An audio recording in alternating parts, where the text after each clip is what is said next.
अगर आपने किसी भी कंट्री का वीज़ा अप्लाई करना है तो उसके लिए जो रिक्वायर्ड बैंक स्टेटमेंट होती है, मुख्तलिफ कंट्रीज़ में 2 माह की, मुख्तलिफ कंट्रीज़ में 3 माह की और मुख्तलिफ कंट्रीज़ की 6 माह की बैंक स्टेटमेंट रिक्वायर्ड होती है।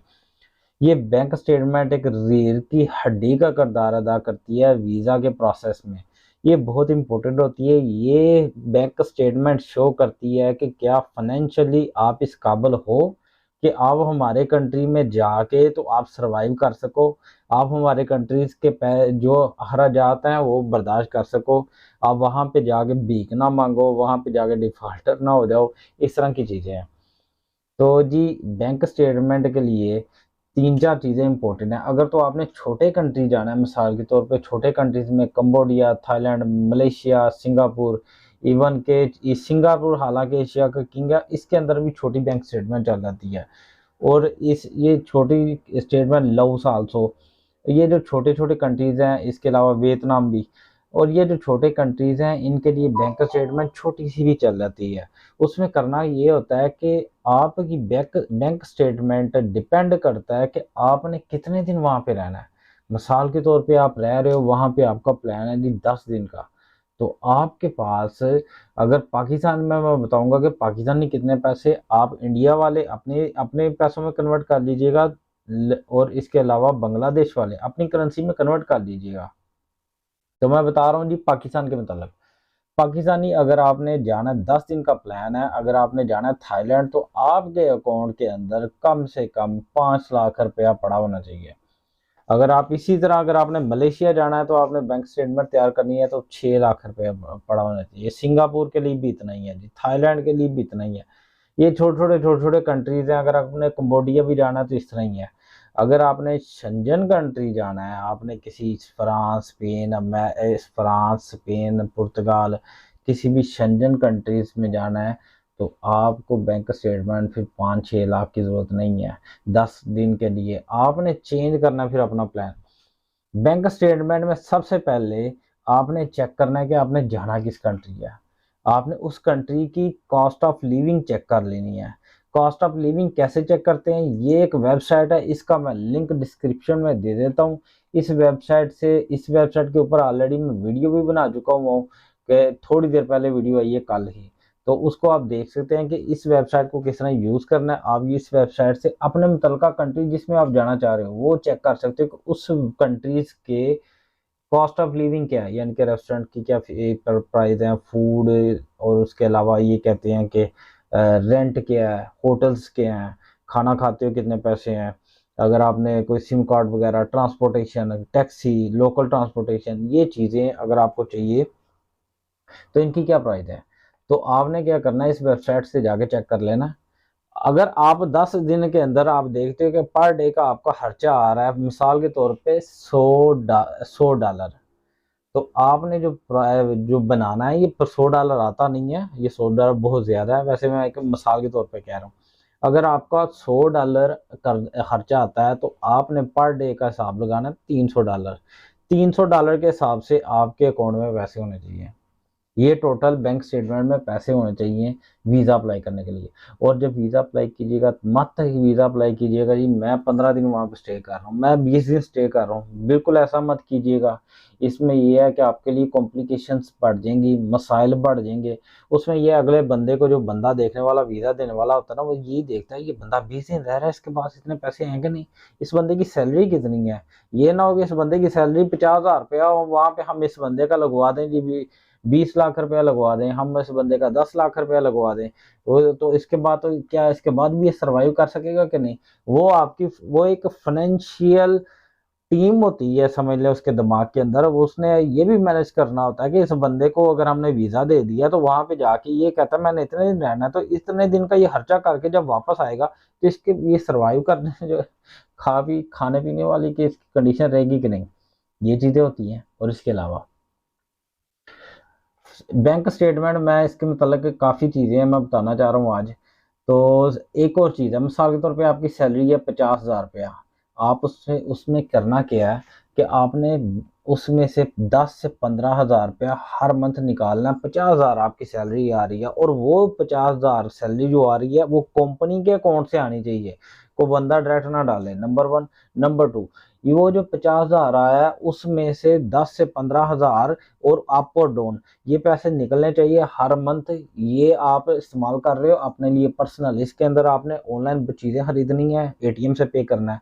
आपने क्या करना है, आपने घर वालों के लिए चीज़ें खरीदनी है, एटीएम से पे करना है। और ये करना घर वालों को अगर सपोर्ट करना है, इसे फैमिली सपोर्ट कहते हैं, वो आप कैश भी विड्रा करा सकते हो, उससे भी दे सकते हो, और वो भी अप डाउन करना है, एक एक प्राइस नहीं देनी। गोरा इस चीज को समझता है कि ये बंदे की सैलरी अगर 50,000 है, हर मंथ 50,000 क्यों आ रही है, अप और डाउन क्यों नहीं आ रही, इस बंदे के कुछ छुट्टियां भी तो होगी ना, वो भी तो कटेंगी, इस बंदे को कोई बोनस भी तो मिलेगा ना, वो भी तो बढ़ेगा ना, इस बंदे ने कोई ओटी भी तो की होगी, वो भी तो बढ़ेगी ना।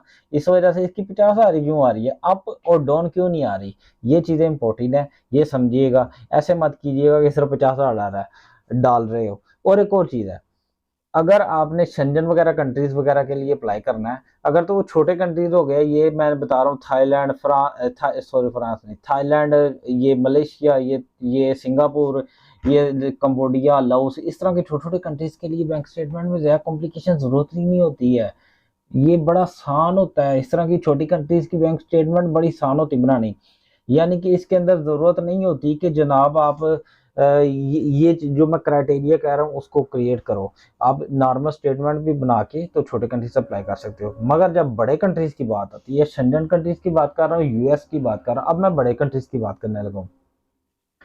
बड़े कंट्रीज की जब मैं बात करने लगा वहां, तब ये ख्याल कीजिएगा, एक अकाउंट से दूसरे अकाउंट में पैसे ट्रांसफर लेना, रात को ट्रांसफर करना, अगले दिन वापस ले आना, 10-15 दिन वापस ले आना, ये चीज भी घोड़ा समझता है कि ये ड्रामे कर रहा है बंदा, उनका रोज का काम है, उन्होंने कहना ये बंदा ड्रामे कर रहा है, ये चीज नहीं आपने करनी।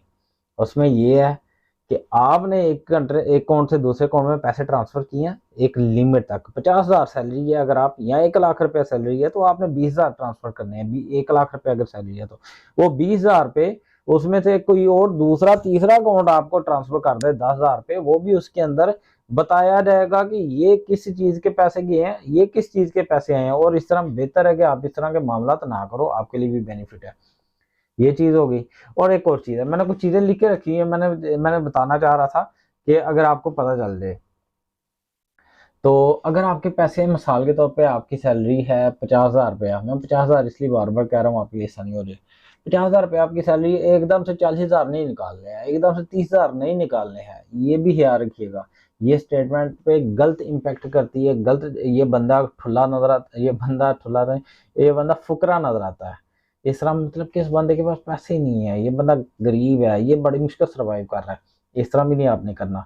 एक दो दो तीन चीज, पाकिस्तान में एनटीएनओ बनता है, यानी कि आप टैक्स पेयर हो जाते हो, इंडिया में भी बनता है, टैक्स पेयर हो जाते हो, इसी तरह अफगानिस्तान में, इसी तरह नेपाल में, इसी तरह बांग्लादेश में। जो जो लोग मेरी जुबान का समझ रहे हैं, मैं सबके लिए बात करता हूँ, सबके लिए वीडियोस बनाता हूँ, सबके लिए एक ही प्रोसेस है, सारे कंट्रीज का, सारे मुल्कों का एक ही प्रोसेस है।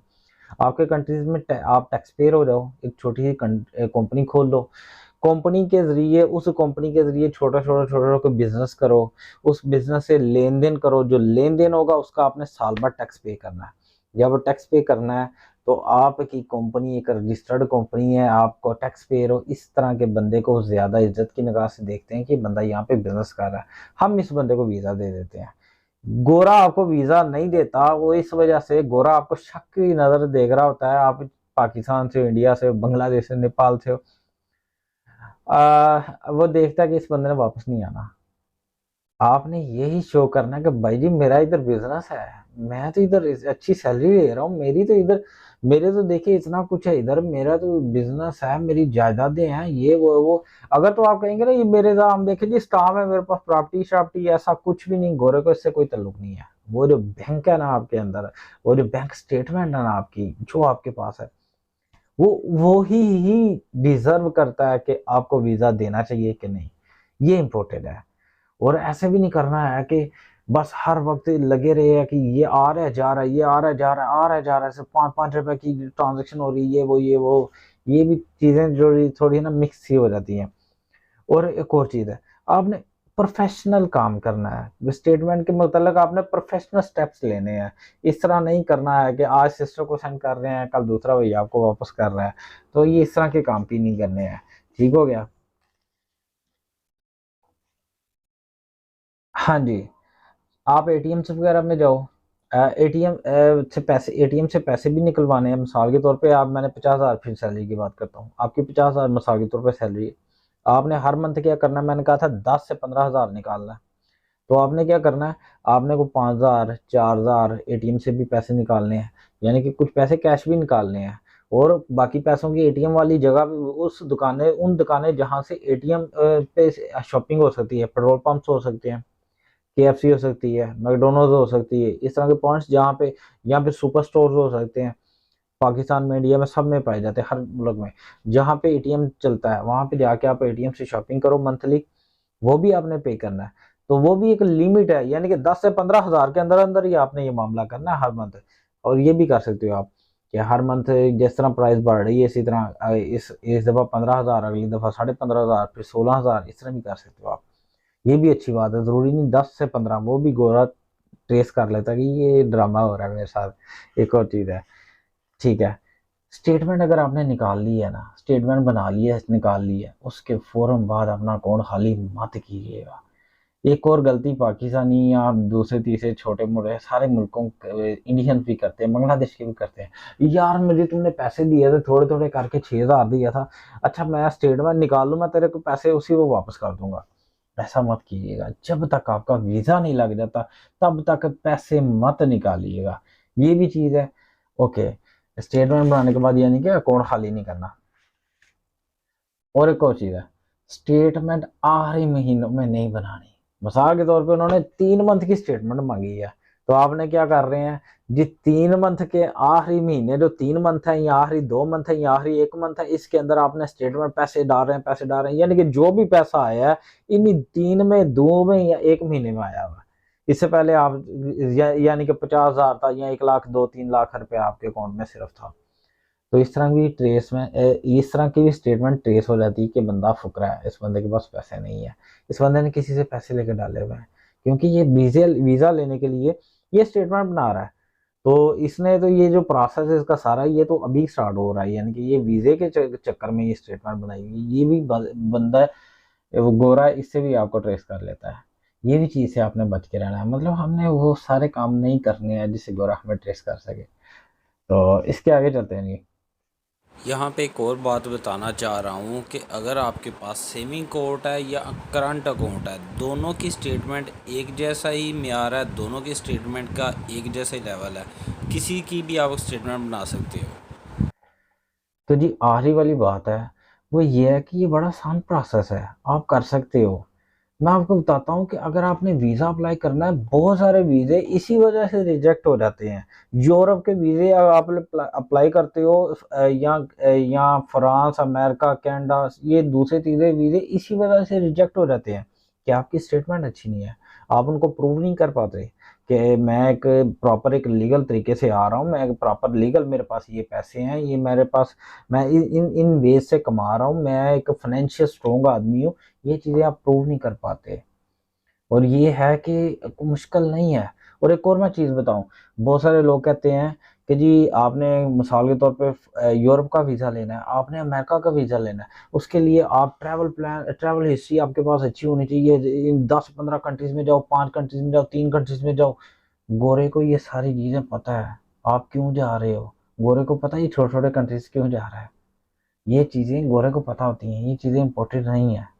आपने जो फाइल तैयार करनी है, फाइल का जो कवर लेटर है, जो फाइल है, उसका जो इम्प्रेशन है, वो जो अट्रैक्टिव करती है कि नहीं, वो डिसाइड करती है। और उसके बाद ये बैंक स्टेटमेंट के आपको वीज़ा देना है कि नहीं। आपके पास अच्छा कारोबार है, आपके पास मनी चाहिए, एंड पे कहावत है जी, बगैर मेहनत किए कामयाबी का ख्वाब देखना ऐसे ही है जैसे बगैर फसल लगाए फसल काटने का ख्वाब देखना। तो इंडिया में एक आदमी था, उसका नाम था मांझी। तो उसकी एक वाइफ थी जो कि पहाड़ से गिर के मर जाती है। अब जो मर क्यों गई, क्योंकि पहाड़ से दूसरी तरफ तकरीबन 55 किलोमीटर दूर था नर्सिंग हॉस्पिटल, जहाँ पे उसको लेके जा सकता था, मगर पहाड़ की वजह से वो लेके नहीं जा सका। अब उसके गांव और दूसरे गांव के दरमियान में एक पहाड़ ही था। अब उसे पहाड़ पे इतना गुस्सा आया, उसने उसे तोड़ना शुरू कर दिया। 22 साल तक वो तोड़ता रहा। फिर उसने उसको तोड़ भी दिया, सड़क भी बनाई। वो फासला जो 55 किलोमीटर था, वो सिर्फ 15 किलोमीटर पे आ गया पहाड़ तोड़ने की वजह से। तो मैं ये कहना चाह रहा हूँ कि इंसान कुछ भी चाहे तो कर सकता है। आप खुद स्ट्रगल कर लो, आपके बच्चे बैठ के खाएंगे। अभी आप मेहनत कर लो, अच्छा प्लान बनाओ, आपको बच्चे कल को ये नहीं कहेंगे साढ़े वास्ते की कीती, यानी कि वो ये नहीं कहेंगे हमारे लिए आपने क्या किया है। आप स्ट्रगल करो, मेहनत करो। जब इंसान मेहनत करता है, रब भी उसके साथ होता है, रब भी उसके लिए रास्ते खोलना शुरू कर देता है। तो जी ये थी आज की वीडियो। मेरे चैनल को सब्सक्राइब किया हुआ है तो अच्छी बात है, नहीं किया हुआ तो कर दें, और दूसरों के साथ इस वीडियो को शेयर कीजिएगा, उनसे कहिएगा इसको सब्सक्राइब कर दें ताकि इन्फॉर्मेशन ज़्यादा से ज़्यादा दूसरों तक पहुँचे। अपना बहुत सारा ख्याल रखिएगा। अस्सलाम वालेकुम।